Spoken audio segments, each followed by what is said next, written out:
کئی دفعہ دنیا میں اس طرح کے حالات ہوئے کہ لوگوں کو ایسا لگا کہ شاید قیامت بہت قریب ہے، اور ہر دور میں جو ہے کچھ نہ کچھ ایسی باتیں لوگوں کو نظر آتی تھیں یا کوئی ایسی نشانیاں جس سے لوگ سمجھتے تھے.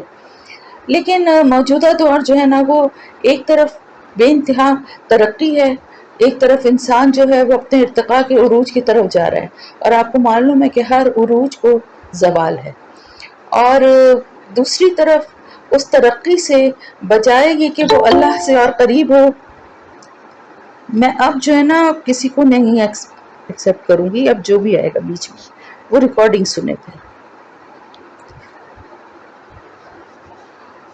تو کیا بول رہی تھی، میرے دماغ سے سب نکل جاتا ہے بیچ میں. کہنے کا مقصد یہ ہے کہ اس وقت جو ہمیں نظر آ رہا ہے آس پاس ماحول، اور جو کچھ جس طرح کی تباہی کے اور جس طرح کے جلدی جلدی ایسے واقعے سننے میں آ رہے ہیں، تو ایسا لگتا ہے کہ وہ وقت قریب آتا جا رہا ہے. ویسے بھی ظاہر ہے جیسے جیسے دنیا آگے بڑھ رہی ہے تو وہ وقت تو قریب آتا ہی جائے گا نا. حضرت مہدی علیہ السلام کے بارے میں سب سے پہلے تو میں یہ بتاؤں کہ وہ اس وقت ان کا نزول ہوگا کہ جب کہ لوگ جو ہیں وہ بہت زیادہ گمراہی اور بہت زیادہ ہر طرف ظلم و ستم اور اللہ کی نافرمانی کھلے عام ہو رہی ہوگی، اور بہت ہی خراب اور برے حالات ہوں گے. کفر اور یعنی جو ایمان والے ہوں گے وہ بھی وہی کام کر رہے ہوں گے جو کہ کافر کر رہے ہوں گے، اور اسی رنگ میں رنگ چکے ہوں گے. بہت زیادہ جو برے حالات ہوں گے اس کائنات پر. ایسے وقت میں اللہ کی طرف سے ایک اللہ کے نیک بندے ہیں جو کہ یعنی حضرت مہدی کے بارے میں ایکچولی میں یہ بات بھی تھوڑا سا کلیئر کر دوں، کیونکہ اس میں بھی دو رائے پائی جاتی ہیں. وہ کہ وہ لوگ بہت کم ہیں جو کہ اس کا انکار کرتے ہیں، لیکن بہرحال وہ بھی ہیں جو کہ اس کا یکسر انکار کرتے ہیں، کہتے ہیں ایسا کوئی وہ ہے نہیں کہ حضرت مہدی نام کا کوئی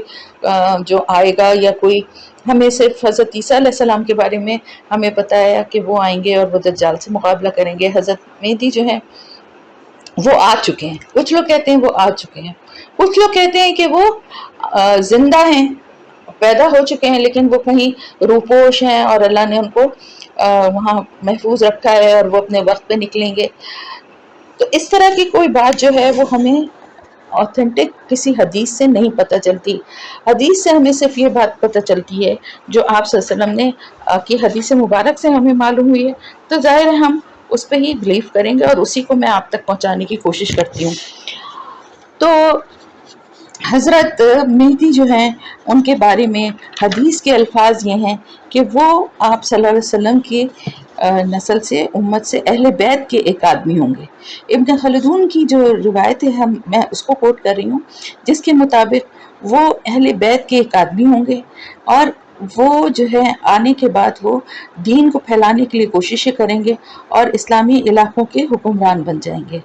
ان کا نام آپ صلی اللہ علیہ وسلم نے فرمایا کہ وہ جو ہیں جب آئیں گے تو ان کا نام میرے نام پر اور ان کے باپ کا نام میرے باپ کے نام پر ہوگا. یعنی وہ بھی محمد بن عبداللہ ہوں گے علوی حسنی، یہ ہوگا ان کا نام. اور وہ حضرت حسن بن ابو طالب کی اولاد میں سے ہوں گے. حضرت حسن بن ابو طالب کی یعنی آپ صلی اللہ علیہ وسلم کی بیٹی جو حضرت فاطمہ اور حضرت علی کی جو اولاد تھے حضرت حسن، ان کی اولاد میں سے ہوں گے. اور وہ آنے کے بعد ہر طرف انصاف اور جو ہے حق اور انصاف کا رائج کر دیں گے نظام. اور بہت یعنی اللہ تعالیٰ کی طرف سے ان کو راتوں رات جو ہے ان کی ٹریننگ ہوگی. یعنی وہ ایک عام انسان کی طرح ہی ہوں گے، باقی لوگوں کی طرح ہی ہوں گے، نیک اور اچھے انسان ہوں گے، لیکن ان کی ٹریننگ راتوں رات اللہ کی طرف سے ہوگی کہ وہ پھر اس طرح سے مسلمانوں کی کمانڈ سنبھالیں گے، اور مسلمانوں کے جو دین پہ چلنے والے لوگ ہوں گے وہ آہستہ آہستہ ان کے ساتھ شامل ہونا شروع ہوں گے، اور پھر وہ مل کے لوگوں سے جنگ بھی کریں گے، اور آہستہ آہستہ جو ہے وہ کچھ علاقوں پر، کچھ جگہوں پر جو ہے وہ اسلامی حکومت قائم کر لیں گے. انہی کے دور میں ایکچولی یہ سب ایک سلسلے کی کڑیاں ہیں. حضرت مہدی علیہ السلام، اور پھر دجال کا آنا، اور پھر حضرت عیسیٰ علیہ السلام کا آنا، اور پھر یہ یاجوج ماجوج، یہ سب ایک سلسلے کی کڑیاں ہیں. حضرت مہدی علیہ السلام کے دور میں ہی پھر دجال کا فتنہ جو ہے وہ سر اٹھائے گا. اور دجال کے فتنے کے بارے میں اب آپ کو میں کچھ تفصیل بتاتی ہوں، کچھ حدیثیں بتاتی ہوں جن میں کہ اس کے بارے میں اس کا وہ کہاں ہے اور وہ اس کے بارے میں کیا پیشن گوئی کی گئی ہے، تو یہ آپ کو ذرا تفصیل سے پتہ چلے. سب سے پہلے تو یہ سمجھ لیجئے، جیسا کہ میں نے آپ کو بتایا تھا کہ آپ صلی اللہ علیہ وسلم کی حدیث کے مطابق یعنی جو 30 دجال جو ہیں وہ دنیا میں آئیں گے. حقیقی جو دجال ہے اس کے آنے سے پہلے دجال یعنی ایک فتنہ، جو کہ دجل کا مطلب ہے فریب اور دھوکہ یعنی دھوکے باز. اور میں نے آپ سے کہا تھا کہ جیسے یہ غلام احمد قادیانی جو تھا یہ بھی دجال ہی تھا، لیکن یہ سب چھوٹے چھوٹے یعنی ان کا وہ اسٹیٹس نہیں ہے جو مسیح دجال. مسیح اس کا ٹائٹل ہے. مسیح کیوں ہے؟ کیونکہ وہ بھی وہی سب کچھ کرے گا جو کہ حضرت عیسیٰ علیہ السلام کو مسیح کیوں کہتے تھے؟ 2 باتوں کی وجہ سے کہتے تھے نا. ایک تو یہ کہ وہ اپنے ٹچ سے مس کر کے وہ اللہ کے حکم سے بیمار کو صحت یاب کر دیتے تھے نا. کوڑ کے مریض ہوں یا مادرزاد اندھے ہوں ان کو صحت یاب کر دیتے تھے. تو یہ بھی اسی طرح کے جو ہے وہ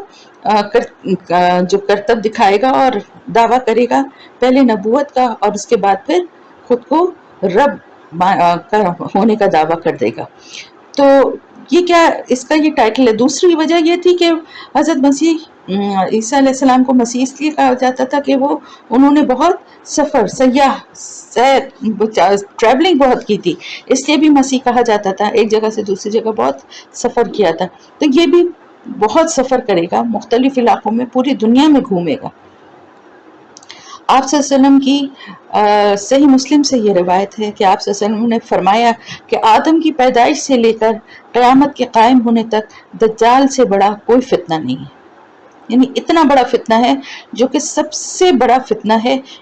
انسان کے لیے، مومن کے لیے. حضرت عبداللہ بن عمر کہتے ہیں کہ جب رسول اللہ صلی اللہ علیہ وسلم نے حج کیا تو لوگوں کو خطبہ دیا اور مسیح دجال کا تفصیلی ذکر کیا اور فرمایا کہ اللہ نے جس نبی کو بھی دنیا میں بھیجا اس نے اپنی امت کو دجال کے فتنے سے ضرور ڈرایا ہے. نوح علیہ السلام نے بھی یہ ڈراوا دیا اپنے جو قوم تھی جس کو وہ تبلیغ کرتے تھے، تو دجال کے آنے کا بتایا اور اس سے ڈرایا. اور میں نے آپ کو بتایا بھی تھا کہ یہودیوں کو بھی اس کا پتہ تھا اور وہ جو ہے انہوں نے حضرت عیسیٰ علیہ السلام پہ جو ہے یہ الزام لگا دیا تھا. اور بعد میں آنے والے جتنے بھی پیغمبر تھے انہوں نے بھی اسی طرح اپنی امتوں کو، اپنی قوموں کو اس فتنے سے آگاہ کیا. آپ صلی اللہ علیہ وسلم نے فرمایا کہ اگر میرے سامنے دجال نکل آیا تو میں تمہاری اس سے کفایت کروں گا، یعنی میں اس کے مقابلے میں تمہارے لیے کافی ہوں گا. اور اگر میرے بعد وہ نکلا تو یہ یاد رکھنا کہ تمہارا رب کانا نہیں ہے. کیوں یہ بات کہی؟ اس لیے کہ وہ خدائی کا دعویٰ بھی کرے گا نا، اور ایمان والوں کی بڑی سخت آزمائش ہوگی. کیوں ہوگی آزمائش؟ کیونکہ وہ ایسی ایسی چیزیں کر کے دکھائے گا کہ جس کو دیکھ کے جن لوگوں کے ایمان نہیں ہوں گے یا کمزور ہوں گے وہ فوراً اس کے دھوکے میں، اس کے جال میں آ جائیں گے. اور دوسری بات یہ ہے کہ آپ نے یہ بھی فرمایا کہ اس دور کے جو نیک لوگ ہوں گے، جو اللہ پہ یقین رکھنے والے، وہ جو ہے نا تمہارے ایمان، تم لوگوں کی بھی حفاظت کریں گے. کس طرح؟ ان کی ثابت قدمی دیکھ کے باقی لوگوں کو بھی اندازہ ہوگا کہ یہ جھوٹ بول رہا ہے. ٹھیک ہے. پھر دوسری بات یہ کہ وہ زمین میں چلے گا اور میرا رب یعنی آسمان اور زمین جو ہیں وہ میرے رب کی ملکیت ہے. اس کو زمین پہ یعنی وہ عام انسانوں کی طرح رب، ہمارا جو رب ہے ہمارا وہ تو زمین اور آسمان کا مالک ہے، وہ عام انسانوں کی طرح زمین پہ چلتا ہوا تھوڑی نظر آئے گا. آپ صلی اللہ علیہ وسلم نے فرمایا خبردار رہو، دجال کی دائیں آنکھ پھولے ہوئے انگور کی طرح ہوگی. یعنی اس کی ایک آنکھ. اچھا ایک بات اور بھی بتا دوں، کچھ جو میں نے پڑھا اپنی اس ریسرچ کے دوران جب میں پڑھ رہی تھی تو بہت ساری چیزیں پڑھتے ہیں، تو بہت سارے لوگوں نے اس طرح سے دجال کو پورٹری کیا ہے کہ شاید اس کی ایک ہی آنکھ ہے جو کہ ماتھے پر ہے. ایسا نہیں ہے، اس کی بھی دونوں آنکھیں، جس طرح دونوں آنکھیں اپنی جگہوں پر ہی ہوں گی، لیکن اس کی ایک آنکھ جو ہے وہ جیسے پھولے ہوئے انگور کی طرح، یعنی وہ باہر کو لٹکی ہوئی ہوگی، بے نور ہوگی، اور ایک آنکھ صرف جو ہے وہ کام دے رہی ہوگی. اور آپ سے نے فرمایا کہ اس کی دونوں آنکھوں کے درمیان کفر لکھا ہوا ہوگا، اور ہر اہل ایمان جو ہے وہ اس کو پڑھنے پہ قادر ہوگا. یعنی وہ چاہے ان پڑھ بھی ہو، چاہے وہ عربی یا اردو جانتا بھی نہ ہو، پھر بھی یہ کفر جو ہے وہ اپنے ایمان کی وجہ سے اس کی دونوں آنکھوں کے درمیان لکھا ہوا پڑھ لے گا، باقیوں کو نظر نہیں آئے گا. پھر یہودیوں میں سے ہوگا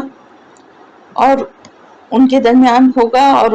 اس کی کوئی اولاد نہیں ہوگی. یہ سب احادیث، مختلف احادیث سے جو کچھ ہے اس کی ڈیٹیل میں آپ کو بتا رہی ہوں. صحیح مسلم سے روایت ہے کہ آپ صلی اللہ علیہ وسلم نے فرمایا کہ میں اس کو اس سے زیادہ جانتا ہوں، یعنی میں اتنا اسے جانتا ہوں جتنا وہ خود بھی نہیں جانتا. اس کے ساتھ 2 بہتی ہوئی نہریں ہوں گی، ایک دیکھنے میں پانی کی ہوگی، سفید جیسے پانی ہوتا ہے، اور دوسری بھی بہتی ہوئی آگ کی طرح ہوگی. یعنی اس نہر میں جو ہے جیسے آگ بہ رہی ہے نا، دہکتی ہوئی، اس طرح کی ہوگی. تو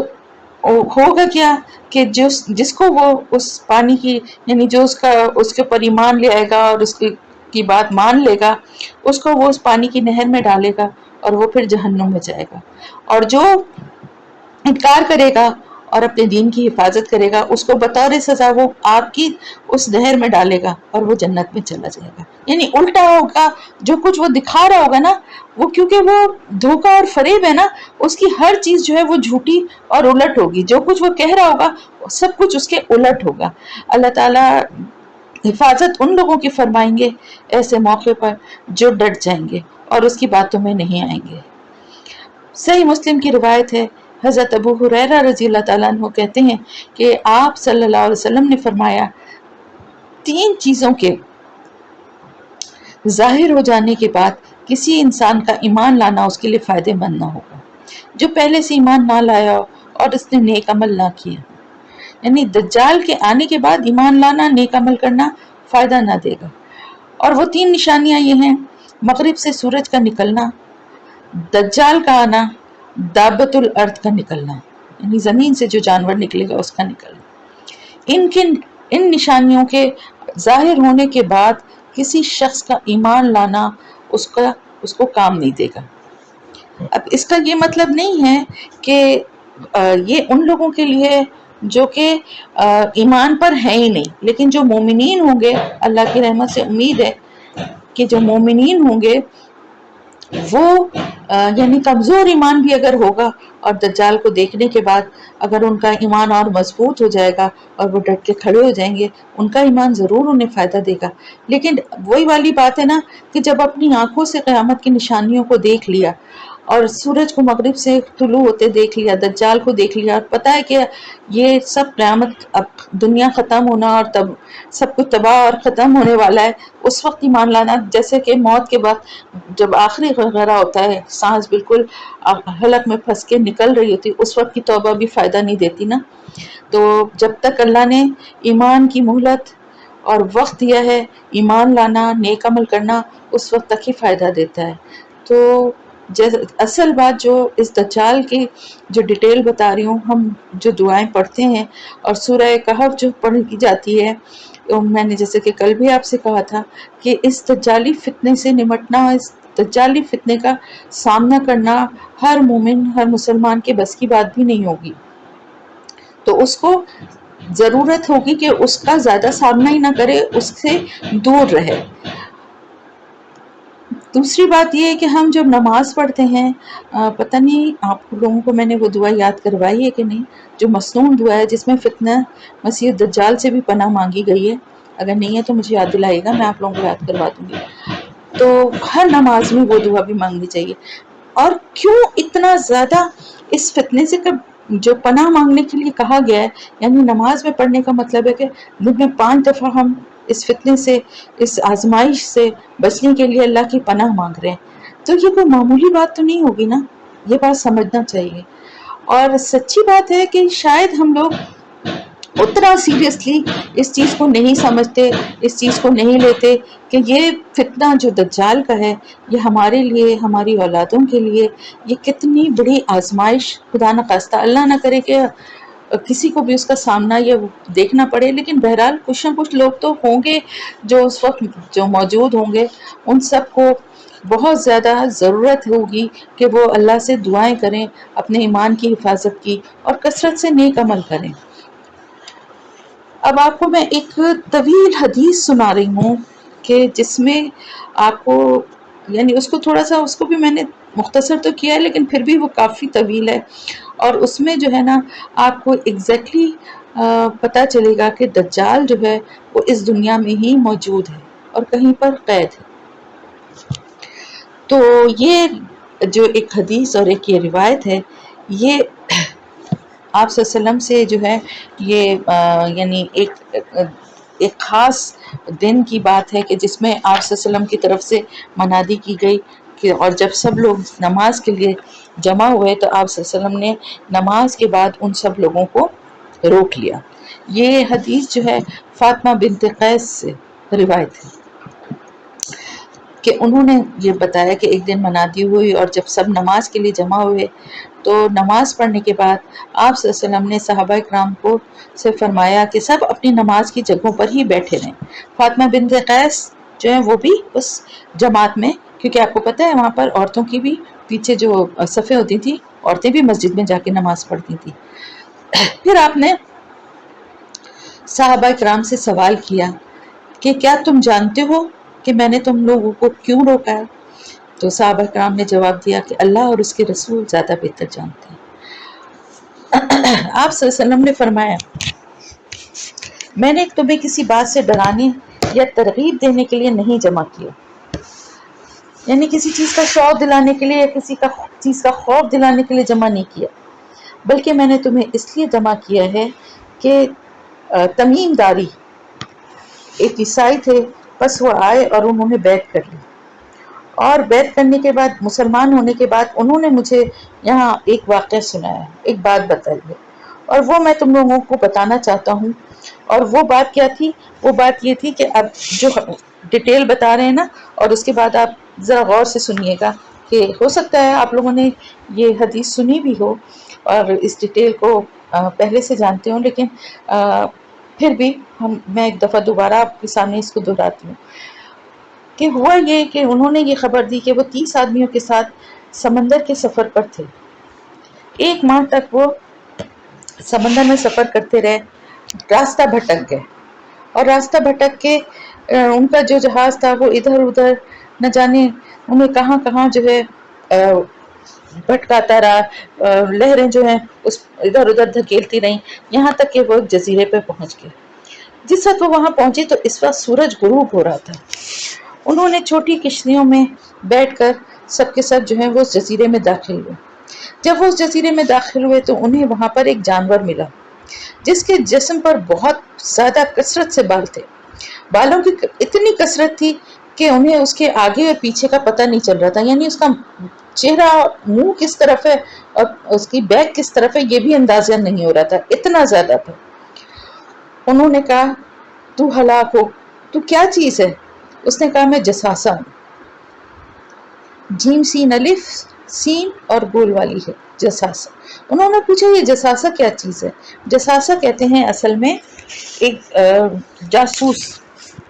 جو جاسوسی کرتا ہے نا اس کو کہتے ہیں، جو بہت زیادہ جاسوسی کرے، ٹھیک ہے۔ تو انہوں نے کہا کہ تم یہاں کیا کر رہے ہو اور کیا چیز ہو؟ تو اس نے کہا، کوئی جواب نہیں دیا۔ اس نے کہا دیکھو یہاں ایک گرجا میں موجود ایک آدمی ہے، وہ تمہاری خبریں سننے کا بڑا انتظار کر رہا ہے، تمہارا منتظر ہے۔ تو انہوں نے کہا کہ جب اس نے اس آدمی کا ہم سے ذکر کیا تو ہمیں خوف لاحق ہوا کہ یہ جانور جو ہے یعنی بول بھی رہا ہے اور کچھ عجیب سی باتیں کر رہا ہے، تو یہ کہیں شیطان نہ ہو۔ تو ہم تیزی سے چل رہے اور چلتے ہوئے اس گرجا میں داخل ہو گئے۔ وہاں ہم نے دیکھا کہ ایک بھاری بھرکم قد کاٹ کا، یعنی ایک بہت بڑی ہائٹ کا بہت جسامت والا ایک آدمی جو ہے وہ وہاں پر نہایت سختی سے بندھا ہوا ہے، اور اس کے گھٹنوں سے ٹخنوں تک لوہے کی زنجیریں بندھی ہوئی تھیں، یعنی لوہے کی زنجیروں سے وہ جکڑا ہوا تھا، اور اس کے دونوں ہاتھ جو تھے وہ اس کی گردن کے ساتھ بندھے ہوئے تھے۔ ہم نے پوچھا تو ہلاک ہو تو کیا چیز ہے؟ اس نے کہا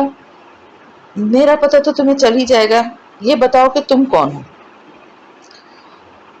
تو انہوں نے کہا کہ ہم عرب سے آئے ہیں، عرب کے لوگ ہیں، اور ہم جہاز میں سوار ہوئے تو سمندر میں بھٹک گئے، طوفان آ گیا، مہینے بھر تک ہم لہریں ہمیں ادھر ادھر پھینکتی رہیں، یہاں تک کہ ہمیں اس جزیرے کے کنارے تک لے آئیں، تو ہم کشتیوں میں بیٹھ کر اس جزیرے میں داخل ہوئے۔ یہاں ہمیں جانور ملا جس کے جسم پر بہت بال تھے، بالوں کی کثرت کی وجہ سے اس کے آگے پیچھے کا کچھ پتہ نہیں چل رہا تھا۔ ہم نے اس سے پوچھا تو اس نے کہا میں جساسا ہوں۔ ہم نے پوچھا یہ جساسا کیا چیز ہے؟ تو اس نے کوئی جواب نہیں دیا، اور کہا کہ گرجے میں موجود اس آدمی کی طرف جاؤ، وہ تمہاری خبریں سننے کا بہت شوق سے انتظار کر رہا ہے، تو ہم تیزی سے تمہاری طرف آئیں اس ڈر سے کہ کہیں یہ شیطان نہ ہو۔ اب یہ بتاؤ کہ تم کون ہو؟ اس نے کہا، اس نے بھی یہ جواب نہیں دیا کہ وہ کون ہے، بلکہ اس نے یہ کہا پہلے مجھے بیسان کے نخلستان کا حال سنو۔ ہم نے کہا اس نخلستان کے بارے میں کیا پوچھنا چاہتے ہو؟ اس نے کہا میں جاننا چاہتا ہوں کہ کیا اس کے درختوں پر پھل آتے ہیں یا نہیں۔ ہم نے کہا ہاں ہاں، کھجوریں خوب کھجوروں کے وہاں کثرت سے درخت ہیں اور خوب پھل آتے ہیں۔ اس نے کہا ان قریب وہ زمانہ آنے والا ہے جب وہ درخت پھل نہ دیں گے۔ پھر اس نے کہا کہ مجھے تبریا کی جھیل کے بارے میں بتاؤ، اس کی کوئی خبر دو۔ ہم نے پوچھا تم کیا خبر جاننا چاہتے ہو؟ اس نے کہا کیا اس میں پانی ہے؟ ہم نے کہا ہاں اس میں بہت پانی ہے۔ وہ بولا اس کا پانی بہت جلد ختم ہو جائے گا۔ کچھ یاد آیا آپ لوگوں کو تبریا کے پانی سے؟ جب ہم سورہ کہف کر رہے تھے اور یاجوج ماجوج کا پڑھ رہے تھے کہ وہ تبریا کی جھیل تک آئیں گے اور پوری جھیل کا پانی پی لیں گے اور پانی ختم ہو جائے گا، یاد آیا؟ تو یہ وہی نشانی ہے۔ اس نے کہا اس کا پانی بہت جلد ختم ہو جائے گا۔ پھر اس نے کہا مجھے زغر کے چشمے کے بارے میں بتاؤ۔ ہم نے پوچھا کون سی بات معلوم کرنا چاہتے ہو؟ اس نے کہا کیا چشمے میں پانی ہے اور لوگ اس کے پانی سے کھیتوں کو سیراب کرتے ہیں؟ ہم نے کہا ہاں ہاں اس میں تو بہت پانی ہے، اور وہاں کے رہنے والے اس سے کھیتوں کی آبیاری بھی کرتے ہیں، ان کی کھیتی باڑی جو ہے وہ اسی کے ذریعے سے ہو رہی ہے۔ تو اس نے کہا اچھا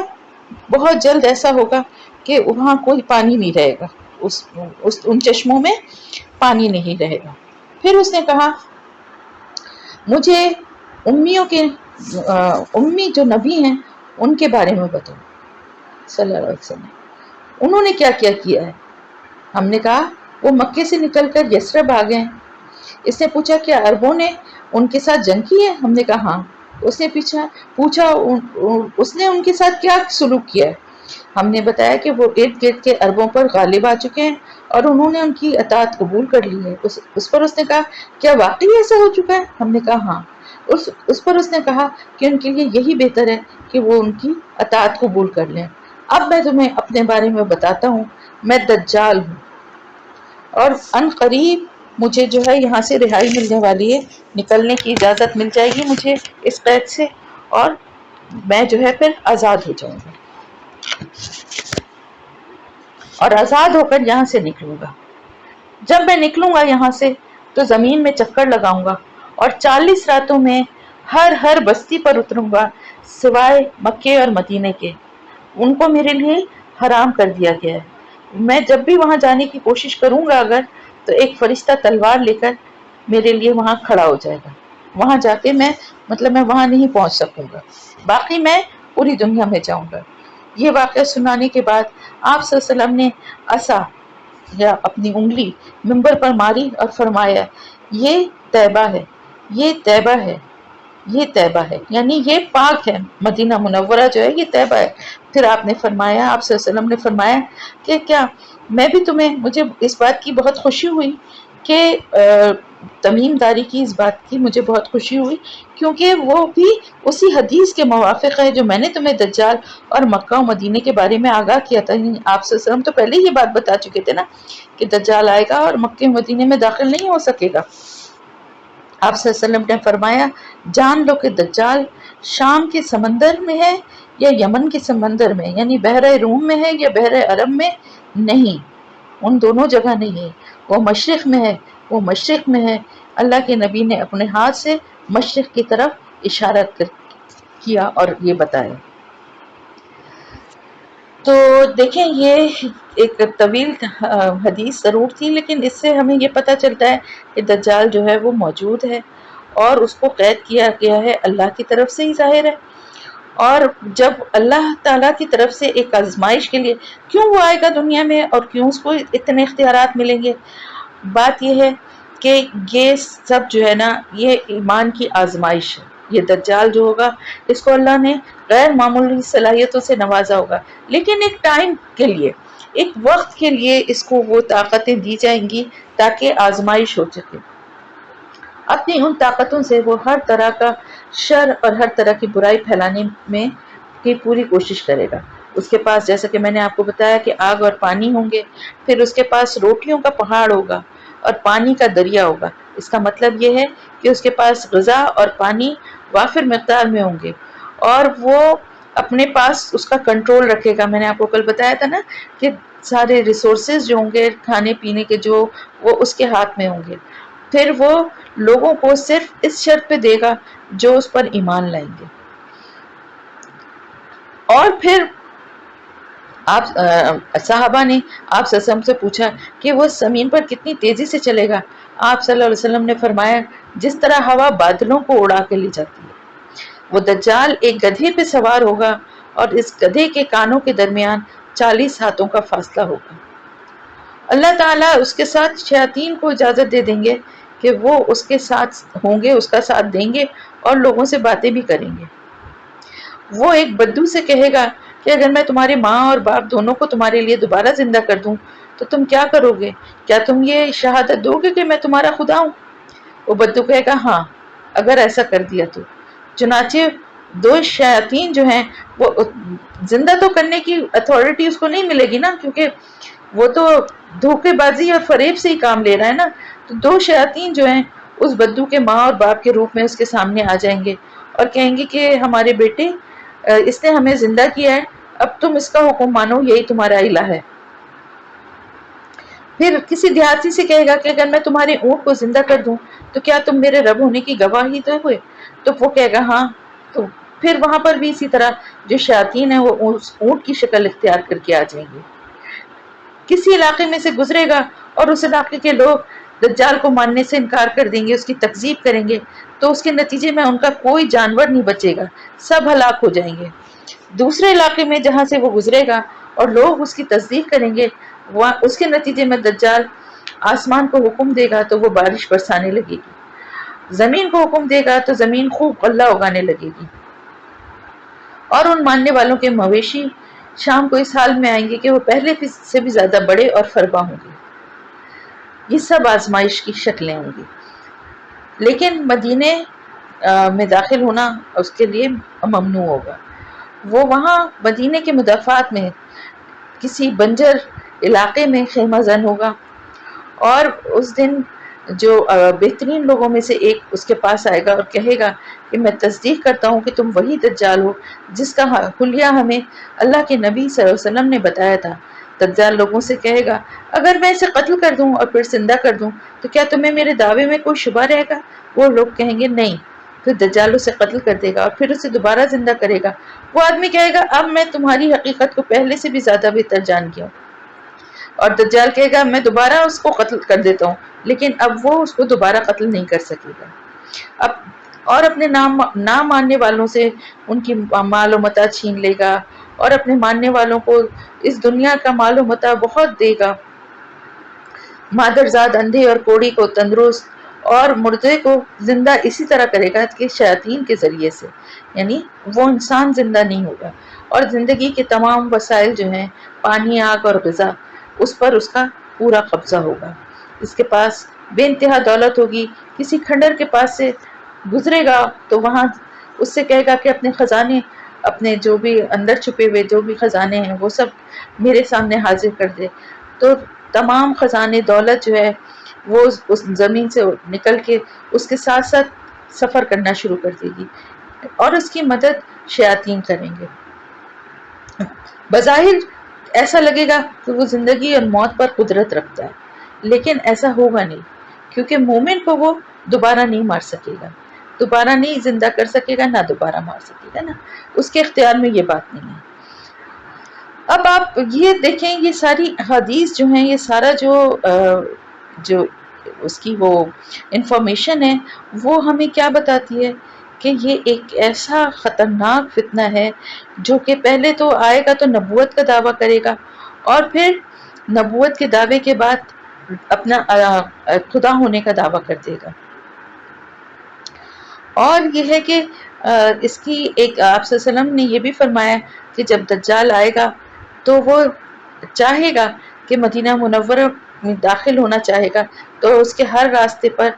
ننگی تلوار یہ ایک فرشتے کو مقرر پائے گا، تو پھر وہ کیا کرے گا، وہ اپنے خیمے پر ضرب لگائے گا، مدینہ منورہ کو 3 جھٹکے لگیں گے، جس کے نتیجے میں ہر منافق مرد اور عورت اور فاسق مرد اور عورت مدینے سے نکل کر اس کے ساتھ چلے جائیں گے، اس طرح مدینہ گناہگاروں سے پاک ہو جائے گا۔ پھر جو دجال کے ہاتھوں مریں گے، جن کو وہ قتل کر دے گا، ان کا کیا ہوگا؟ جو لوگ دجال کے یا اس کے ساتھیوں کے ہاتھوں شہید ہوں گے، ان کی قبریں تاریک اندھیری راتوں میں بھی چمک رہی ہوں گی، اور ایک اور روایت ہے کہ ان کا شمار افضل ترین شہداء میں ہوگا۔ اچھا، اب آپ یہ دیکھیں کہ یہ ساری باتیں آپ کو دجال کے بارے میں پتہ چل گئیں کہ دجال جو ہے وہ کتنا خطرناک فتنہ ہوگا، اور دجال جو ہے وہ کس کس طرح سے لوگوں کو ٹیسٹ کرے گا، ان کو آزمائے گا، ان کا امتحان لے گا۔ اہل ایمان جو ہے وہ کوشش یہ کریں گے کہ وہ، جیسے کہ میں نے آپ کو بتایا کہ وہ ایسی جگہوں پہ جہاں پر اس کا سامنا نہ ہو اور اس سے دور رہنے کی کوشش کریں گے، اور ایسا کرنا بھی چاہیے، اس سے مقابلہ کرنا یا اس کے سامنے آ کے جو ہے اس وقت ان کی پوزیشن ایسی نہیں ہوگی۔ پھر کیا ہوگا؟ دجال، حضرت ابو ہریرہ رضی اللہ تعالیٰ عنہ سے روایت ہے کہ پھر اب کیا ہوگا، اب اس کا خاتمہ بھی تو ہونا ہے نا، اس کے بھی کچھ اثرات جو ہیں وہ بنیں گے۔ اب دجال کی ابتدا سے انتہا تک جو امت کی یہ رہنمائی ہمیں آپ سسن کی حدیث کے ذریعے ملتی ہے کہ وہ 40 دن تک حکومت کرے گا، جس کا پہلا دن جو ہے وہ 1 سال کا ہوگا، اور پھر حضرت ابن مریم کے ہاتھوں وہ قتل ہوگا۔ کس طرح ہوگا؟ آخری بار اردن کے علاقے میں عفیق نامی گھاٹی پر نمودار ہوگا، مسلمانوں اور دجالی لشکروں کے درمیان جنگ ہوگی۔ اس سے پہلے کیا ہوگا؟ اس سے پہلے کا تھوڑا سا میں آپ کو بیک گراؤنڈ بتاؤں۔ اس سے پہلے ہوگا یہ کہ حلب اور انطاکیہ کے درمیان ایک علاقہ ہے آماق، وہاں پر کیا ہوگا، رومی فوجیں، یعنی کون رومی فوجیں کون سی ہیں؟ عیسائی، وہ نکلیں گے، اور ان کے ساتھ مقابلہ کرنے کے لیے دمشق شہر سے یا مدینہ سے جو روئے زمین پہ بہترین لوگ ہیں، اور جو گمان یہی ہے کہ مہدی علیہ السلام کی سرکردگی میں ان سے مقابلے کے لیے وہ لشکر نکلے گا، جب وہ دشمنوں کے سامنے سفارا ہوں گے، یعنی یہ اس وقت کی بات ہے جبکہ دجالی فتنہ جو ہے وہ ظاہر ہو چکا ہوگا۔ تو رومی کہیں گے تم ہمارے اور ان لوگوں کے درمیان سے ہٹ جاؤ جنہوں نے ہمیں قیدی بنایا ہوا، یعنی وہ وہاں کے رہنے والوں سے جنگ کرنے کے لیے آئے ہوں گے جو حلب اور انطاکیہ کے درمیان جو وہاں لوگ رہ رہے ہیں۔ تو مسلمان جو ہیں وہ کہیں گے کہ نہیں، ہم ہرگز یہاں سے تمہارے سامنے سے نہیں ہٹیں گے اور تمہارا مقابلہ کریں گے۔ پھر کیا ہوگا کہ ان میں سے 1/3، 1/3 جو ہوں گے وہ اپنی شکست تسلیم کر کے پہلے ہی فوج کو دیکھ کے، اس لشکر کو دیکھ کے یا ان کی اس ترغیب سے متاثر ہو کے اس جنگ کو چھوڑ کر چلے جائیں گے، اور وہ لوگ جو ہوں گے وہ ہوں گے جن کی توبہ اللہ کبھی قبول نہیں کرے گا۔ کیوں؟ اس لیے کہ آپ کو معلوم ہے میدان جنگ سے جو ہے وہ پیٹ پھیرنا جو ہے گناہ کبیرہ میں سے ہے۔ 1/3 ان میں سے وہ ہوں گے جو کہ اس لڑائی میں اس جنگ میں شہید ہو جائیں گے، جو کہ اللہ کے نزدیک افضل ترین شہداء میں سے ہوں گے۔ 1/3 جو ہیں وہ فتح پا لیں گے، فتح یاب ہوں گے، ان رومیوں کے لشکر سے پہ فتح پا لیں گے، اور پھر وہ قسطنطنیہ کو دوبارہ فتح کریں گے۔ ابھی تو دیکھیں قسطنطنیہ جو ہے، یعنی یہ جو کانسٹینٹینوپل اس کا پرانا نام تھا، تو وہ اس کو دوبارہ ترکی میں جو ہے اس کو فتح، ابھی تو مسلمانوں کے پاس ہی ہے نا، لیکن اندازہ یہ ہوتا ہے، نشانیاں جو بتائی جا رہی ہیں کہ یہ شاید ایک دفعہ پھر مسلمانوں کے ہاتھوں سے نکل جائے گا۔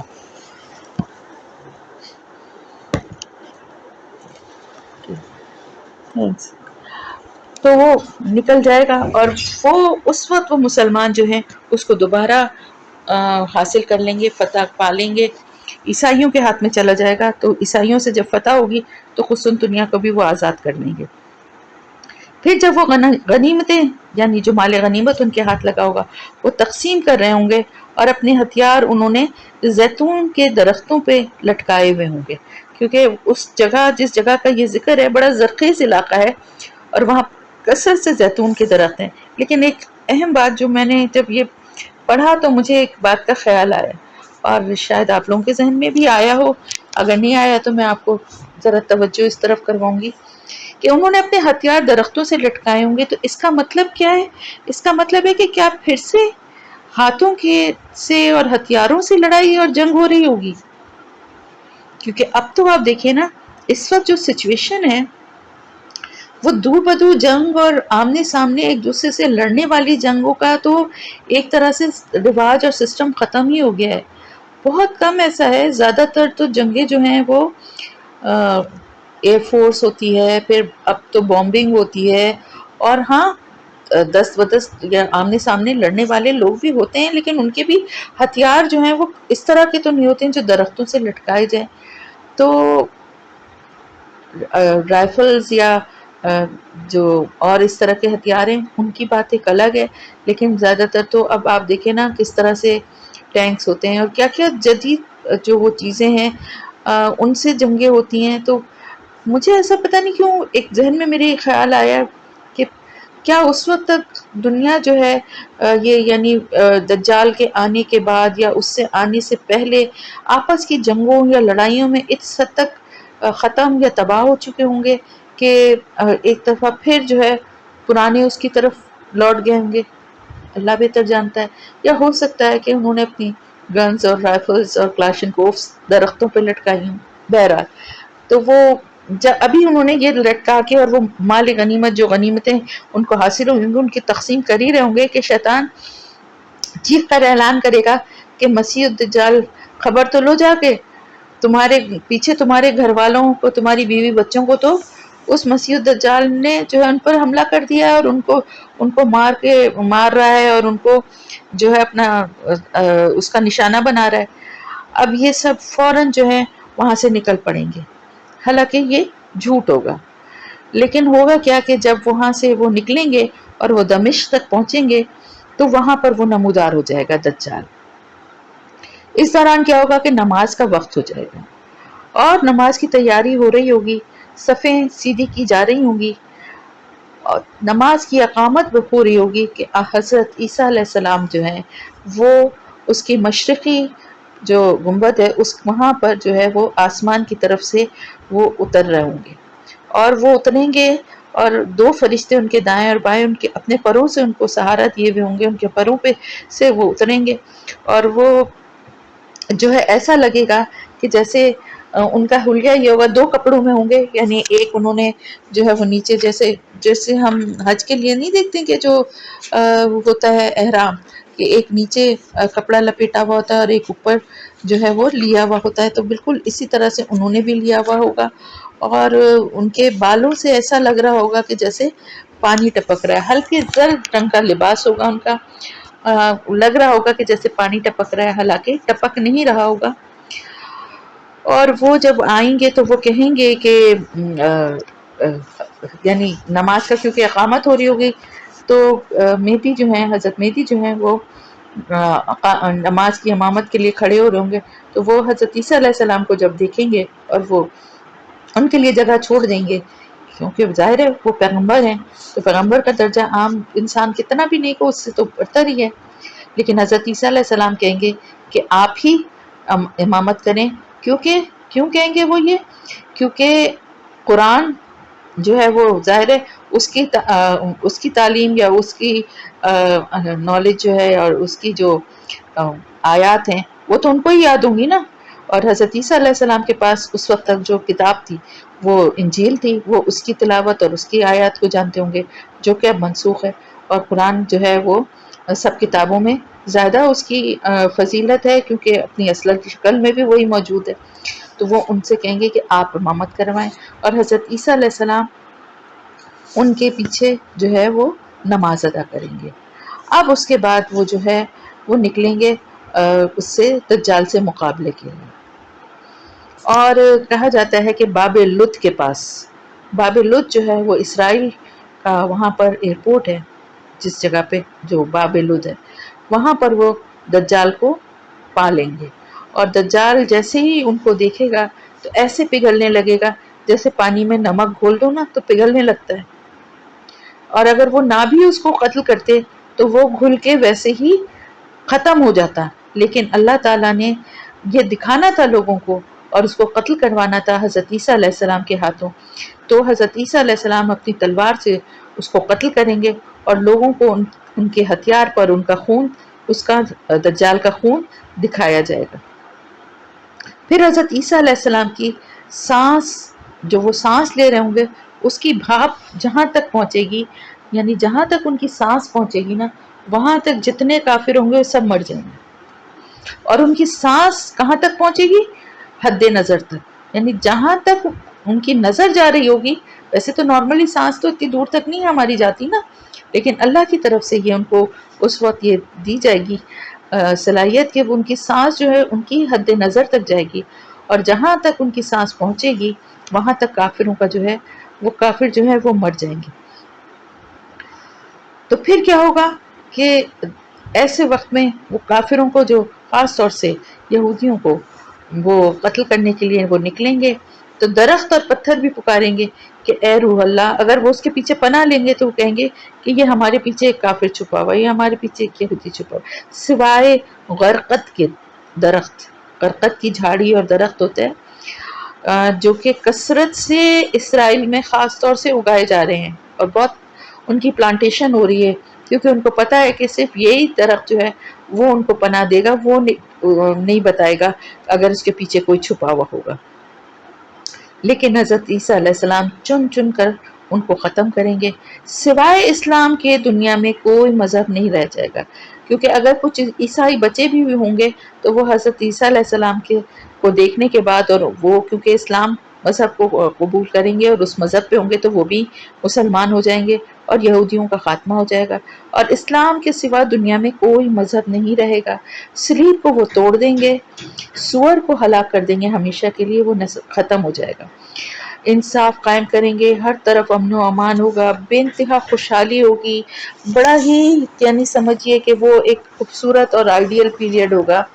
دین کی بالادستی کے ساتھ. بڑا ہی ایک وہ زمانہ ہوگا، وہ کہ مختصر ہوگا. حضرت عیسیٰ علیہ السلام اپنی باقی کی جو زندگی اور عمر ہے وہ گزاریں گے اور اپنی یہاں شادی بھی کریں گے، اور پھر اپنی طبعی عمر گزارنے کے بعد ان کا انتقال ہوگا. اور جب ان کا انتقال ہوگا تو ان کو حضور اکرم صلی اللہ علیہ وسلم کے جو جہاں پر آپ کی قبر مبارک ہے وہیں پر ان کو جو ہے وہ جگہ بنا کے وہاں پر ان کو دفن کیا جائے گا، حضرت عیسیٰ علیہ السلام کو بھی. اچھا، حضرت عیسیٰ علیہ السلام کی بات کمپلیٹ ہو گئی. بیچ میں رہ گیا کون؟ یاجوج ماجوج. یاجوج ماجوج کے بارے میں قرآن نے جو کچھ ہمیں بتایا ہے، اچھا اس میں ایک بڑی ڈیٹیلڈ بحث بھی ہے، اور جو کہ آج کل کے جو ریسرچز اور ماڈرن جو نظریات اور قرآن پہ جو تحقیق ہو رہی ہے اس کے حساب سے بھی ہے. اس وقت میں اتنی ڈیٹیل اس میں نہیں جاؤں گی کیونکہ ہمیں اس کو اپنا کمپلیٹ کرنا ہے اور ہمیں دعا بھی کرنی ہے، تو جاگنے والی رات ہے، سب کو اپنی اپنی عبادتیں بھی کرنی ہوں گی. تو بہرحال جتنا قرآن میں یاجوج ماجوج کا ذکر ہے سورہ کہف میں، ہم پھر اسی کی بات کریں گے. سورہ کہف میں اور بھی کچھ قصے تھے، لیکن یہ کہ اب ٹائم نہیں ہے کہ میں سارے قصوں کو یہاں پر کروں، تو یاجوج ماجوج چونکہ اسی سے ریلیٹڈ ہیں تو ہم ان کے بارے میں جان لیتے ہیں کہ وہ ایک ایسی قوم، ذوالقرنین کا ہمیں سورہ کہف میں ایک ایسے بادشاہ کا ذکر ملا جو کہ جس کے لیے اللہ تعالیٰ فرماتے ہیں کہ اللہ نے وہ بہت اسباب، یعنی بہت بڑی حکومت اور ایسے اسباب دیے کہ جس سے کہ وہ یعنی دیکھیں نا، اللہ اپنی نعمتیں، اپنی حکومت اور اللہ کی طرف سے اسباب حاصل ہونا اللہ کی نعمتیں ہیں نا، لیکن اگر کسی کافر یا اللہ پہ ایمان جو نہیں رکھتے اور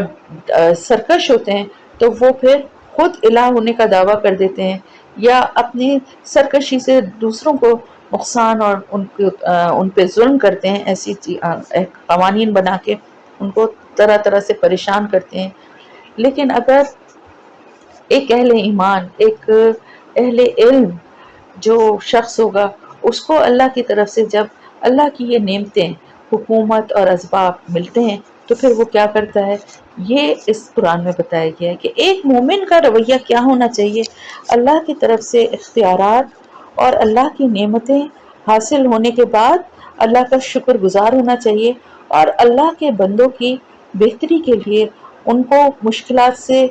نجات دلانے کے لیے، ان کی مدد کرنے کے لیے ان چیزوں کو اپنے کام میں لانا چاہیے۔ تو یہ تو ایک بادشاہ ہے، لیکن عام لوگوں کو بھی اپنے اپنے لیول پر اس کے ذریعے یہی میسج ہمیں ملتا ہے کہ جو بھی نعمتیں اللہ کی دی ہیں، اللہ تعالیٰ نے دی ہیں، چاہے وہ مال اور دولت ہو، ہم اصل میں ہم نعمتوں کو جو ہے وہ سب سے بڑی نعمت ہم صرف مال و دولت کو ہی سمجھتے ہیں، حالانکہ بے شمار ہمارے پاس اللہ کی طرف سے عطا کردہ نعمتیں ہیں۔ کسی کو علم دیا ہے، کسی کو اچھا ذہن دیا ہے، کسی کو اچھا بولنے کی صلاحیت دی ہے، کسی کو اچھا لکھنے کی صلاحیت دی ہے، کسی کو نیک اور صالح اولاد دی ہے، کسی کو مال و دولت کی کثرت دی ہے۔ تو یہ سب اللہ کی نعمتیں ہیں۔ کسی کو بیک وقت کئی چیز نعمتیں دی ہیں، ضروری نہیں ہے کہ ایک ہی دی ہو۔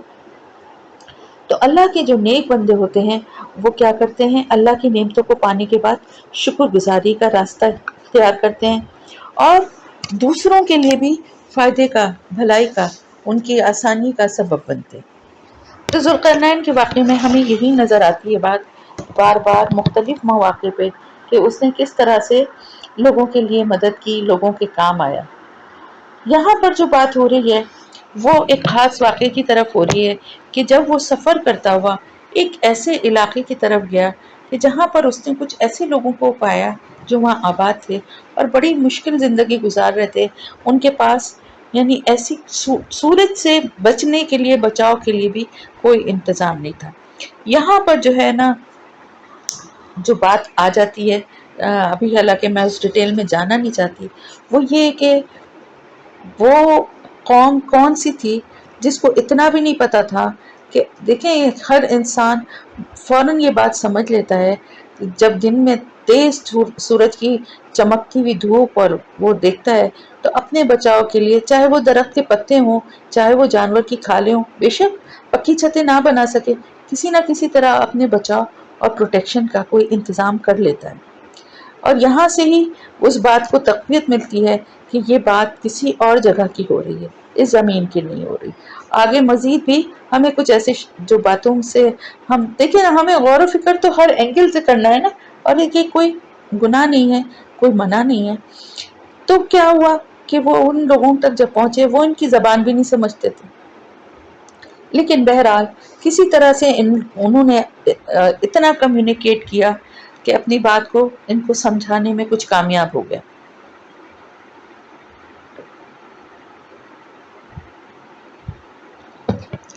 انہوں نے ان سے کہا کہ ہمیں ایک ایسی قوم کا سامنا کرنا پڑتا ہے جو پہاڑ کے دوسری طرف سے آتی ہے اور حملہ کرتی ہے، اور ہمیں لوٹ کے اور ہمارا سب غلہ اور ہر چیز، مال اسباب سب لوٹ کے اور ہمیں بہت نقصان پہنچا کے وہ چلی جاتی ہے، ہم اس کا کچھ نہیں بگاڑ پاتے، اور وہ تعداد میں اتنے زیادہ ہوتے ہیں کہ ہم ان کا مقابلہ بھی نہیں کر سکتے۔ تو ہمیں صرف ایک یہی چیز سمجھ میں آتی ہے کہ ان کے اور ہمارے درمیان جو یہ پہاڑی کہ دو وہ ہیں، بیچ کا جو حصہ ہے اس کو اگر کسی طرح سے کور کر دیا جائے یا یہاں پر کوئی ایسی آڑ بنا دی جائے کہ جس کو کراس کر کے وہ ادھر نہ آ سکیں، تو یہی ہمیں ایک حل سمجھ میں آتا ہے۔ تو اگر آپ اس میں ہماری کوئی مدد کر سکیں، جو آپ کو چاہیے ہوگا، جو مال اور اسباب سے ہمارے پاس ہوگا، ہم جتنا آپ کو دے سکتے ہیں ہم دینے کو تیار ہیں۔ لیکن ذوالقرنین جو تھے انہوں نے کیا کہا؟ انہوں نے کہا اللہ کی طرف سے مجھے بہت کچھ عطا کیا گیا ہے، مجھے کسی آپ سے کچھ لینے کی وہ نہیں ہے، ہاں لیکن یہ کہ ظاہر ہے ایک وہ ٹریولنگ پہ اپنی نکلے ہوں گے اپنی فوج کے ساتھ، تو ایک فوج کا ایک حصہ کچھ لوگ ہوں گے نا، بہت زیادہ افرادی قوت نہیں ہے، تو آپ لوگوں کی مدد سے میری مدد کریں، یعنی آپ کے لوگ جو ہیں وہ میرا ساتھ دیں، تو افرادی قوت ہماری جو کم ہے نا وہ اس سے پوری ہو جائے گی۔ اور پھر اس نے یعنی حضرت ذوالقرنین جو تھے وہ بھی ایک اللہ کے بڑے نیک بندے تھے، انہوں نے جو ہے ایک بڑی سمجھداری سے اور پلاننگ سے لوہے کی انہوں نے بڑی بڑی شیٹس یا بلاکس بنائے، اور اس کو جو ہے اس جگہ پہ انہوں نے رکھنا شروع کروا دیا، یعنی ان کو، یعنی وہ ایسی جگہ تھی، یعنی وہ ایک پہاڑی مقام جس طرح کا وہ بتایا جا رہا ہے، یہ بھی ایک سوچنے کی بات ہے کہ وہاں پر اتنی بڑی تعداد میں، اتنی بڑی مقدار میں لوہا بھی اویلیبل تھا۔ اور آپ لوگوں کو شاید یہ بات پتا ہے یا نہیں پتا ہے کہ لوہا جو ہے وہ ہماری زمین کی پیداوار نہیں ہے، جیسے اور چیزیں ہیں، پیٹرول ہے، گیس ہے اور گولڈ ہے، اس طرح کی چیزیں، یہ سب ہماری زمین میں اس کے ذخائر ہیں موجود، جو کہ زمین سے کھود کے نکالے جاتے ہیں اور استعمال کیے جاتے ہیں، جبکہ لوہا جو ہے وہ ہماری زمین کی پیداوار نہیں ہے۔ لوہا ہماری زمین پر مختلف پلانٹس کی جو ٹکراؤ سے یا مختلف پلانٹ کے جو ٹکڑے ہیں ان سے، یعنی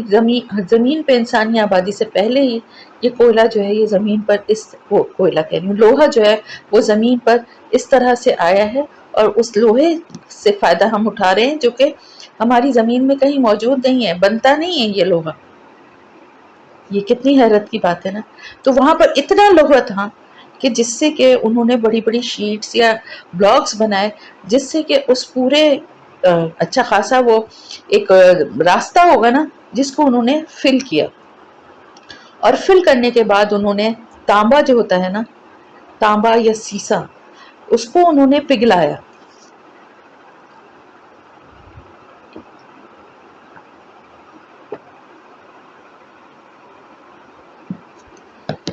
اس کو پگھلا کے اس پگھلے ہوئے سیسے کو جو ہے انہوں نے اس کے اوپر جب ڈالا تو وہ ایسا سیل ہو گیا، آپ کو پتا ہے کہ وہ تو کسی طرح سے وہ ٹوٹا، اور اس کو یعنی وقت کے ساتھ بھی وہ اتنی تیزی سے کوئی خراب یا گلنے والی چیز نہیں ہے، اتنی مضبوط انہوں نے وہاں پر وہ دیوار بنا دی جس کے پیچھے اس قوم کو قید کر دیا جسے کہ یاجوج ماجوج کہتے ہیں۔ قرآن میں ہمیں اس کی تفصیل دو جگہ ملتی ہے، ایک ہمیں دو جگہ ہاں میرے خیال سے ملتی ہے، اور دونوں جگہ ان کا ذکر جو ہے وہ اس طرح سے ہے کہ وہ پہاڑ سے، یعنی بلندی سے اس طرح سے تیزی سے دوڑتے ہوئے آئیں گے، اور وہ یعنی اتنی کثرت میں ہوں گے جیسے چونٹیاں، یا ایک وہ ہوتا ہے نا ایک تیزی سے چونٹیوں کے، کبھی آپ نے دیکھا ہے کہ ان کا جو گھر یا وہ بنا ہوا ہوتا ہے، کبھی وہ کسی وجہ سے کہیں کچھ ٹوٹ جائے یا اس میں پانی یا کوئی ایسی چیز ہو اور وہ چونٹیاں اس میں سے نکل کے بھاگے، تو ہزاروں کی تعداد میں کیسے چونٹیاں بھاگتی ہیں، اتنی کثیر تعداد میں وہ ہوں گے۔ اور ان کے بارے میں کہا یہ جاتا ہے، اب میں پہلے یہ پورا واقعہ بتاؤں پھر ہم تھوڑا سا اس پہ غور کر لیں گے ابھی جتنا ٹائم ہے۔ تو انہوں نے وہاں پر ان کو قید کر دیا اور اس کے بعد وہ چلے گئے۔ اب وہ اس جو جگہ جہاں پہ وہ قید ہیں وہاں سے وہ روزانہ اس دیوار کو توڑنے کی کوشش کرتے ہیں، اس میں سوراخ کرنے کی کوشش کرتے ہیں کہ وہ اتنی ٹوٹ جائے کہ وہ وہاں سے نکل سکے۔ روزانہ وہ اس میں سے اتنا سوراخ کر لیتے ہیں کہ جس سے کہ سورج کی روشنی ان کو نظر آنے لگتی ہے۔ اب یہ بھی دیکھیں ایک اور بات کہ مطلب اس طرف کیا سورج کی روشنی نہیں ہے، تو وہ سورج کی روشنی ان کو نظر آنے لگتی ہے، لیکن وہ پورا دن گزر چکا ہوتا ہے اور وہ تھک جاتے ہیں، تو وہ کہتے ہیں کہ ٹھیک ہے اب کل آ کے ہم اس کو باقی کو کریں گے تو یہ پورا یعنی یہ ٹوٹ جائے گا اور راستہ بن جائے گا۔ لیکن جب وہ دوسرے دن آتے ہیں تو پہلے سے بھی زیادہ اس دیوار کو مضبوط اور بالکل بنا ہوا پاتے ہیں۔ روز وہ یہ کوشش کر رہے ہیں، لیکن قیامت کے قریب جب اللہ تعالیٰ کا حکم ہوگا اور یہ کام ہونا ہوگا، ہر چیز جو ہے نا اللہ کی ایک پلاننگ اور ایک حکمت سے ہو رہی ہے۔ یہ آپ دیکھ رہے ہیں نا دجال کا آنا اور یہ سب کچھ ہونا، اللہ چاہے تو ایسا کچھ بھی نہیں ہو سکتا نا، کوئی آ کے مومنوں کو دھوکہ نہیں دے سکتا، کوئی آ کے اس طرح سے آزمائش نہیں کر سکتا، لیکن در حقیقت کی آزمائش اللہ کی طرف سے۔ اور اس کی وجہ یہ ہے کہ لوگ جب اتنے زیادہ گمراہی اور اتنی زیادہ اللہ سے دور ہو جائیں گے تو پھر ایک آخری ان کی آزمائش ہوگی، اس میں سے جو اہل ایمان ہوں گے، یعنی کمزور بھی ہوگا جن کا ایمان، لیکن اہل ایمان ہوں گے، ان کا ایمان اور مضبوط ہو جائے گا، اور جن کا ایمان ڈاماڈول ہوگا وہ پھر کفر کے راستے پہ چلے جائیں گے۔ یہ بہت سخت آزمائش ہوگی۔ تو یہ جو یاجوج ماجوج ہیں یہ جب آئیں گے تو وہ دیوار کو ایک دن وہ یہ کریں گے، قیامت کے قریب یہ ہوگا کہ وہ اس دیوار کو کریں سوراخ کریں گے، اس کو توڑنے کی کوشش کریں گے، اور پھر کہیں گے کہ ان میں سے ایک کہے گا کہ چلو اب چلتے ہیں، اتنا تو توڑ دیا ہے ہم نے، اب انشاءاللہ کل آ کے باقی توڑنی ہے۔ اب انشاءاللہ کہنے کی برکت سے جب دوسرے دن آئیں گے تو وہ اتنا جتنا وہ توڑ کے گئے تھے اتنا ہی ان کو ملے گا ٹوٹا ہوا، تو مزید جو ہے وہ پھر توڑیں گے اور اس دیوار میں اتنا بڑا سوراخ کر لیں گے، راستہ بنا لیں گے کہ وہ پھر تیزی سے جو ہے جو بلندی سے آئیں گے تو وہ دنیا میں پھیل جائیں گے، اور وہ اتنی کثیر تعداد میں ہوں گے، اور وہ ان کی خوراک اتنی زیادہ ہوگی، جیسے ابھی میں نے بتایا نا کہ وہ جو تبریہ دریائے تبریہ اس کا پورا پانی پی جائیں گے، جو کچھ ان کے راستے میں آئے گا کھانے کا پینے کا، یعنی فصلیں پوری ویران کر دیں گے، کھیت ویران کر دیں گے۔ مسلمان جو ہیں وہ حضرت عیسیٰ علیہ السلام کے ساتھ پہاڑوں پہ چلے جائیں گے، اور وہاں پر یہ اپنی جان کا خطرہ ہوگا، کیونکہ ان کو تو انسان بھی مل رہے ہیں تو وہ بھی کھا جاتے تھے، کھا جائیں گے، مطلب وہ ایسی قوم ہے کہ جو کچھ اس کے راستے میں آئے گا وہ سب کچھ جب کھا لیں گے اور پوری دنیا کو ویران اور تباہ کر دیں گے، تو پھر وہ کیا کریں گے، نیزے اور تیر جو ہے نا آسمان کی طرف پھینکیں گے کہ دنیا میں تو اب ہم نے سب کو مار دیا، اب ہم نعوذ باللہ استغفر اللہ، اب ہم اللہ کو اور اوپر جو فرشتے ہیں ہم ان کو بھی ماریں گے، اور اللہ تعالیٰ ان کے تیروں اور نیزوں پہ خون لگا کے واپس پھینکے گا، تو یہ بڑے خوش ہوں گے کہ ہم نے اوپر والوں کو بھی یہاں تو کیا ہی تھا، اوپر بھی سب کو ختم کر دیا، اب ہم ہی رہ گئے۔ ادھر مسلمان جو ہوں گے حضرت عیسیٰ علیہ السلام کے ساتھ، حضرت عیسیٰ علیہ السلام ان سے کہیں گے کہ اپنے گناہوں کی معافی مانگو اور اللہ سے دعا مانگو، اللہ ہی اس سے نجات دے سکتا ہے، کسی کی مجال یا کوئی ان کے مقابلے پہ ٹھہر ہی نہیں سکتا۔ تو اس سے بھی مجھے یہ بات ہوتی ہے کہ اتنی ترقی سائنس کر چکی ہے کہ ایک بم پھینکا جائے یا ایک اس طرح کی چیزوں سے بھی تباہ کیا جا سکتا ہے، تو اس کا مطلب ہے کہ ایسی کوئی چیز یا ایسا کوئی وہ باقی اس وقت تک نہیں رہا ہوگا، تبھی تو سب اپنی جان بچا کے پہاڑوں پہ جا کے چھپ گئے، پھر اللہ سے بہت توبہ کریں گے اور اللہ سے خوب دعائیں کریں گے، پھر ان میں سے ایک اہل ایمان ہوگا جس کو کہا جائے گا کہ کوئی پتہ تو کرے نا کہ اب وہ کیا حال ہے، وہ کہاں ہیں، چلے گئے واپس یا ابھی ہیں اور تباہی مچا رہے ہیں، تو وہ اپنی جان کی قربانی دیتے ہوئے وہ پہاڑ سے اتر کر نیچے آئے گا، اور غار میں یا جو پہاڑوں میں غار بنے ہیں ان میں وہ پناہ لے لیں گے، جیسے کہ اصحاب کہف نے لیا۔ تو وہ آئے گا نیچے، تو وہ جب نیچے آئے گا تو وہ دیکھے گا کہ یہ تو سب کے سب مرے ہوئے پڑے ہیں، کیونکہ ہوگا کیا، جب مسلمان بہت دعا مانگیں گے اللہ سے ان سے نجات کی، تو ان کی گردنوں میں ایک پھوڑا یا دانہ نکل آئے گا، اور اس کی وجہ سے وہ ایسا ہوگا کہ جس کی تکلیف اور جس کی شدت سے یہ سب تڑپ تڑپ کے سب مر جائیں گے، خود ہی مر جائیں گے۔ تو وہ جب نیچے آئے گا تو وہ دیکھے گا کہ ہر طرف لاشیں لاشیں، سب کے سب مرے ہوئے پڑے ہیں، تو وہ جا کر پھر اوپر خبر دے گا۔ اب جب نیچے مسلمان آئیں گے تو ہر طرف ایک تعفن اور ایک اتنی لاشیں ہر طرف پڑی ہوں گی، تو پھر اللہ سے دعا کریں گے کہ ان سے جو ہے اللہ تعالیٰ جو ہے اب اس کا بھی کوئی حل نکلے، کیونکہ اتنے زیادہ لاشوں کو کہاں زمینیں کھودی جائیں اور کون دفن کرے، ہزاروں لاکھوں کی تعداد میں جو ہے وہ آئے تھے نا وہ۔ تو پھر اللہ کی طرف سے آسمان سے پرندے آئیں گے جو ان کو لاشوں کو اٹھا کر جہاں اللہ کا حکم ہوگا وہاں لے جائیں گے، پتہ نہیں کہاں لے جائیں گے، جہاں اللہ کا حکم ہوگا۔ یہ سب کیسی نشانیاں ہیں نا، کتنی عجیب باتیں ہیں نا، جو اس وقت دیکھیں گے لوگ اپنی آنکھوں سے۔ پھر زمین پہ بارش ہوگی، دھل کے زمین صاف ستھری پاک صاف ہو جائے، پھر وہاں پر مسلمان ہوں گے اور اسلام کے مطابق زندگی گزاریں گے۔ حضرت عیسیٰ علیہ السلام اپنی زندگی گزار کے حضرت عیسیٰ علیہ السلام کا انتقال ہو جائے گا، کچھ عرصے تک مسلمان جو ہیں وہ ان کی تعلیمات پر، قرآن کی تعلیمات پر عمل کرنے والے اور نیک اور اچھے رہیں گے ہمیشہ کی طرح۔ آہستہ آہستہ خرابیاں اور گمراہی جو ہے وہ ان میں پھر سے شروع ہو جائے گی، اور بڑھتے بڑھتے پھر اتنی ہو جائے گی جب قیامت کی آخری نشانیاں یعنی سورج کا مغرب سے نکلنا اور دعوت الارض کا نکلنا وہ ہوگا۔ اور پھر اس وقت جو ہے جتنے اہل ایمان ہوں گے ان کی بغل میں ایک گلٹی نکلے گی اور ہلکا سا بخار ہوگا، اور جس کے دل میں بھی تھوڑا سا بھی ایمان ہے ان سب کو اللہ کی طرف سے موت آ جائے گی۔ قیامت کی سختی اور ہولناکی، اللہ دیکھیں کتنی محبت کرتا ہے ایمان والوں سے، اللہ کو اپنے بندوں سے کتنی محبت ہے، اور خاص طور سے جو ایمان والے ہیں کہ کمزور اور ٹوٹے پھوٹے ایمان والوں کے لیے بھی اللہ پاک کی رحمت کتنی ہے کہ ان سب کو بھی موت آ جائے گی۔ قیامت کی سختیاں ہولناکیاں صرف اور صرف کافر دیکھیں گے، مشرک دیکھیں گے، کوئی اہل ایمان نہیں دیکھے گا۔ اللہ بہت رحیم و کریم ہے واقعی۔ تو الحمدللہ کافی کچھ کور ہو گیا، اللہ کا شکر ہے۔ یاجوج ماجوج کے واقعے میں بہت سارے مجھے لوپ ہولز نظر آتے ہیں جن پہ ہم بات کر سکتے ہیں۔ سب سے بڑی بات یہ کہ آخر وہ کہاں ہے۔ اب اس وقت آپ دیکھیں نا، سیٹلائٹس کا دور ہے، کوئی جگہ چھپی ہوئی نہیں ہے، کوئی علاقہ، کوئی کسی ایک شخص کو بھی ایون اگر ڈھونڈنا ہو، دیکھیں اسامہ بن لادن کو کہاں سے بیٹھ کے اور کس طرح سے اس کے ایگزیکٹ ٹھکانے اڈے تک پہنچ کے اس کو اٹھا لیا گیا تھا۔ ایک اتنی بڑی قوم جو لاکھوں کی تعداد میں ہے، وہ کون سے پہاڑ کے پیچھے قید ہے؟